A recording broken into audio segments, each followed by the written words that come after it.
Champions ট্রফির দলে ফিরতে পারেন লিটন দাস, আসতে পারে পরিবর্তন। ভারতের বিপক্ষে তাসকিন নাহিদ রানার সমন্বয়ে শক্তিশালী পেস ইউনিট নিয়ে মাঠে নামতে পারে বাংলাদেশ। ব্যাটিং অর্ডারে থাকতে পারে একাধিক চমক, স্পিন বিভাগটা অবশ্য অনুমেয়। দুবাইয়ের মাঠে মিরাজদের অ্যাসিস্ট্যান্ট হতে পারে বাহাতি নাসুম।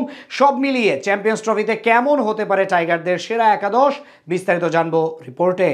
কথায় আছে কারো পৌষ মাস আর কারো সর্বনাশ, ঠিক সেটাই যেন ঘটছে টাইগার ক্রিকেট দলে। প্রথমবারের মতো চ্যাম্পিয়ন্স ট্রফির দলে ডাক পেয়েছিলেন বাঁহাতি ওপেনার পারভেজ হোসেন ইমন।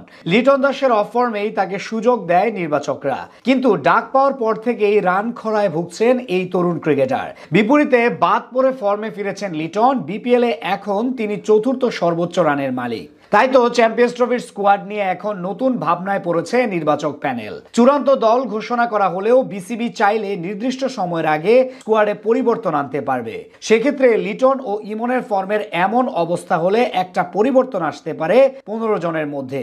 এদিকে এবার টুর্নামেন্ট অনুষ্ঠিত হবে পাকিস্তান ও সংযুক্ত আরব আমিরাতে হাইব্রিড মডেলে। সেখানকার কন্ডিশন অনেকটাই বাংলাদেশের মতো।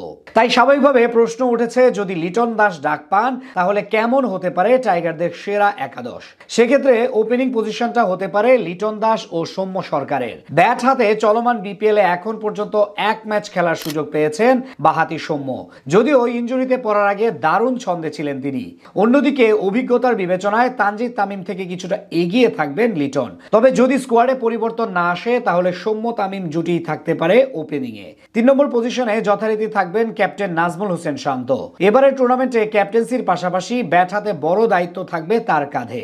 4 নম্বরে থাকবেন তরুণ তাওহিদ হৃদয়। মিডল অর্ডারের দায়িত্বে থাকবেন দুই সিনিয়র ক্রিকেটার মুশফিকুর রহিম ও মাহমুদুল্লাহ রিয়াদ। সব ঠিক থাকলে এটাই হতে যাচ্ছে দুজনের শেষ আন্তর্জাতিক কোনো টুর্নামেন্ট। তাই বিদায় বেলা নিজেদের সেরাটা দিয়েই রাঙিয়ে যাবেন, এমনটাই প্রত্যাশা ভক্তদের। ব্যাটিং অর্ডারের শেষ দিকে মেহেদী হাসান মিরাজের সাথে থাকতে পারেন জাকের আলী অথবা নাসুম আহমেদ। যদি নিজেদের ব্যাটিং গভীরতা বাড়াতে চায় সেক্ষেত্রে সেরা অপশন হতে পারেন জাকের। আর যদি স্পিন বিভাগের দিক থেকে নজর দেয় তাহলে নাসুমই হতে পারেন সেরা অপশন। অন্যদিকে টুর্নামেন্টে টাইগারদের সবচেয়ে বড় বাজির ঘোড়াটা হতে পারেন মেহেদী হাসান মিরাজ। স্পিন বোলিং এর পাশাপাশি ব্যাট হাতে সাকিবের অভাব পূরণ তাকেই রাখতে হবে বড় ভূমিকা।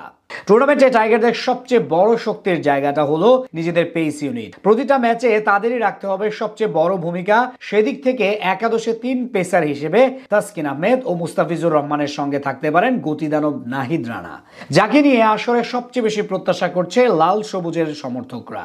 আগামী 20 তারিখ 2025 চ্যাম্পিয়ন্স ট্রফির অভিযানে প্রথম ম্যাচে ভারতের মুখোমুখি হবে শান্ত বাহিনী।